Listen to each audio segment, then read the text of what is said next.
Bom dia a todos, sejam bem-vindos a mais um vídeo da Valorama. Hoje, terça-feira, dia 27 de dezembro de 2022, e vamos falar um pouco do que está acontecendo na China.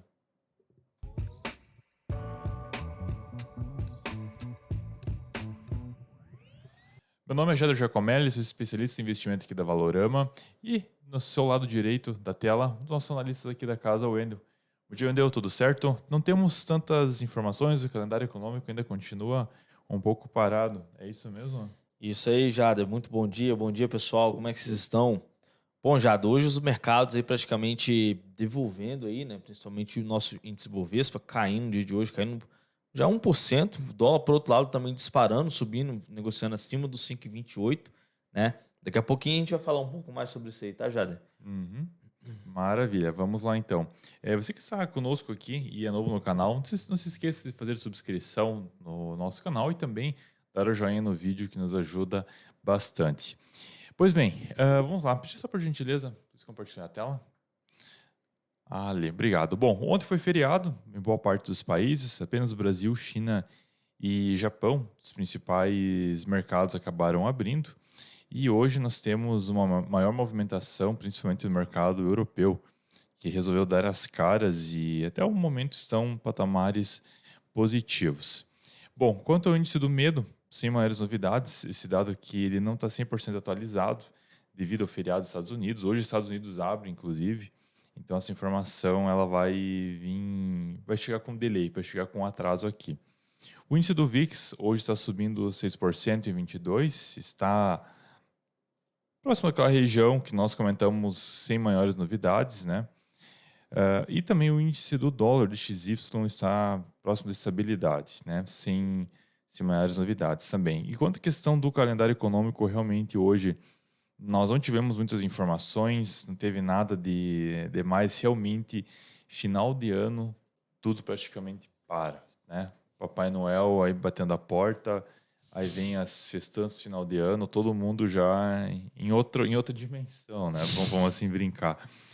E, é claro, mas também existem algumas outras notícias que nós achamos interessantes de serem trazidas e que podem também impactar os nossos investimentos. A China, ela acabou encerrando, ou vai encerrar agora, as medidas, toda essa restrição, todo esse lockdown que está ocorrendo por lá agora no dia 8 de janeiro.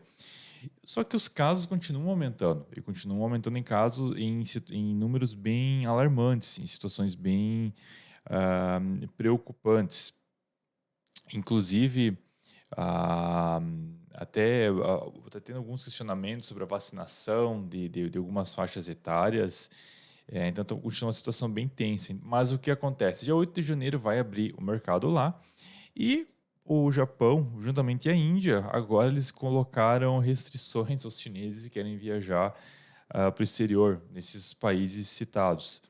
Por mais que a China vai liberar, vai trazer menos medidas de lockdown, os outros países da vizinhança, os vizinhos já estão preocupados, estão colocando já limites neles. E claro que, por causa da abertura, até o mercado de petróleo, inclusive, abriu em gap de alta, ou seja, abriu em alta o petróleo hoje, chegando a subir mais de 1% aí, até pela manhã, sendo cotado o barril de petróleo a US$ 84. 84, próximo a 85. E isso é positivo para a economia, porque demonstra quanto mais alto está o índice do petróleo, quer dizer que há uma maior atividade econômica. Então, o mercado já pode precificar se assim for, no caso, for confirmado de que a China não vai estar mais restringindo seus cidadãos, pode ser um sinal aí de aquecimento econômico. Isso faz com que o preço do petróleo suba. Não à toa que hoje teve um pequeno gap, mas com certeza em mercado de pouca, digamos, menos liquidez do que o usual, né? E só para terminar aqui minha parte, hoje também aqui no Brasil nós temos a questão dos novos ministros do Lula, né?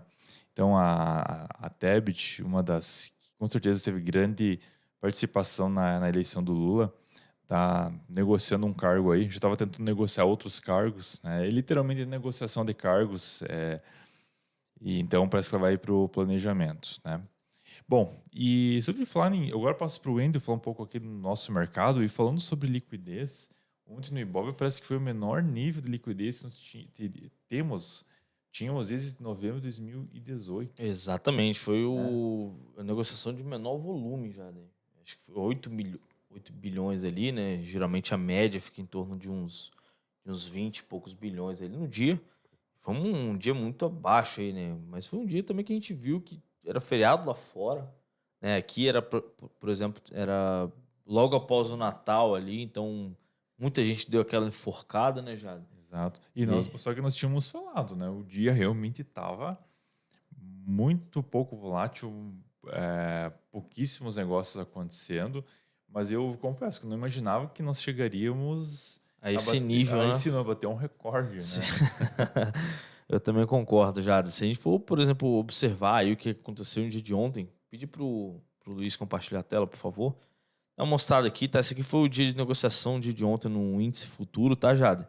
Então ontem a gente teve, por exemplo, o índice caindo uma parte, depois, cara, ficou praticamente a tarde inteira parado, né? A gente vê, por exemplo, desde 10 horas da manhã, Jada, que foi a abertura do mercado à vista, e o mercado ficou de lado o tempo inteiro, né? Não tivemos muitas movimentações. Agora hoje já abriu aí, já corrigindo, né? Se a gente for observar aqui o gráfico de 5 minutos do índice futuro, olha lá, ó. O mercado está caindo bastante, caindo forte, já está praticamente com 1% de queda, né? E já aproveitando, eu já queria trazer também, por exemplo, a análise do dólar. A gente vê, por exemplo, o dólar bem forte também, né? Segurou naquela região de suporte que a gente vinha comentando aqui com vocês, né? Pessoal, mercado consolidado é isso aqui, ó.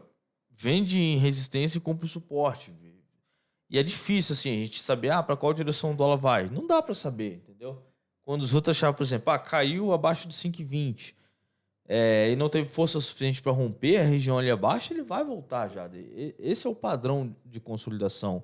Isso é análise técnica. Então, assim, o dólar sai consolidado, acredito que vai ficar consolidado até praticamente até o ano que vem, né? Que não é muito, praticamente até na próxima semana aí, para a gente ver para qual direção ele vai. Mas volto a frisar que esses aqui são os pontos extremos do dólar. A gente tem aqui a casa dos 5,40 e a casa dos 5,15 aqui como suporte. Esse é o range do dólar até o momento. A gente pode, por exemplo, tentar identificar ali a tendência através dos indicadores de tendência, por exemplo, as médias móveis, elas informam para a gente qual é a tendência do ativo, mas quando o mercado está consolidado, não existe indicador de tendência, entendeu? Aí é o ponto fraco, como eu sempre estou frisando com vocês lá no nosso Valorama News, né?